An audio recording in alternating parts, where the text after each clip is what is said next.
13 জুলাই 2024 দিনভর কর্মসূচি শেষে সন্ধ্যা নামতেই ঢাকা বিশ্ববিদ্যালয়ের কেন্দ্রীয় গ্রন্থাগারের সামনে জড়ো হন হাজারো শিক্ষার্থী। কোটা সংস্কারের দাবিতে চলমান আন্দোলন তখন নতুন এক মোড়ে। স্লোগানে স্লোগানে মুখর ক্যাম্পাসে শিক্ষার্থীদের একটাই বার্তা, দাবি আদায় না হওয়া পর্যন্ত আন্দোলন চলবে।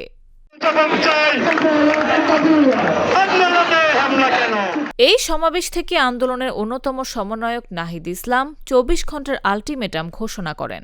শিক্ষার্থীদের বিরুদ্ধে দায়ের করা মামলাগুলো প্রত্যাহারের দাবি জানিয়ে তিনি বলেন, নির্ধারিত সময়ের মধ্যে ব্যবস্থা না নিলে আরও কঠোর কর্মসূচি দেয়া হবে।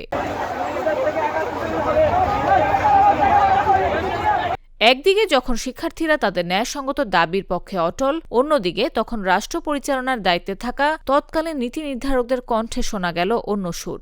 ওবায়দুল কাদের সেদিন আন্দোলনের যৌক্তিকতা অস্বীকার করে একে সংবিধান বিরোধী বলে আখ্যায়িত করেছিলেন। সাবেক স্বরাষ্ট্রমন্ত্রীর কণ্ঠে ছিল রাস্তা ছেড়ে দেয়ার কঠিন বার্তা। আবার গোয়েন্দা পুলিশের পক্ষ থেকেও এলো কড়া সতর্কবার্তা। কিন্তু এত কিছুর পরেও দমে যাননি শিক্ষার্থীরা। তখনও শিক্ষার্থীরা তাদের নিজস্ব পথেই ছিলেন অবিচল। জাহাঙ্গীরনগর বিশ্ববিদ্যালয়ের গণসংযোগ থেকে শুরু করে রাজবাড়ী স্টেশনে মধুমতি এক্সপ্রেস ট্রেন আটকে দেয়া, দেশের প্রতিটি প্রান্ত যেন সেদিন এক অখণ্ড প্রতিবাদে পরিণত হয়েছিল।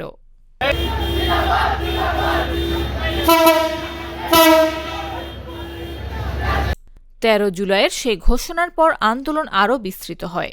পরবর্তী কয়েকদিনে দেশের বিভিন্ন স্থানের সংঘর্ষ, সহিংসতা ও নতুন কর্মসূচির মধ্য দিয়ে পরিস্থিতি দ্রুত পাল্টাতে শুরু করে। তাই আন্দোলনের ইতিহাসে 13 জুলাইকে অনেকেই একটি গুরুত্বপূর্ণ মোড় পরিবর্তনের দিন হিসেবে বিবেচনা করেন।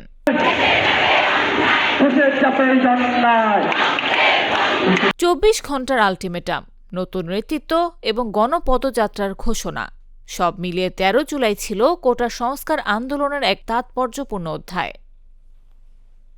নিউজ ডেস্ক, জাগো নিউজ।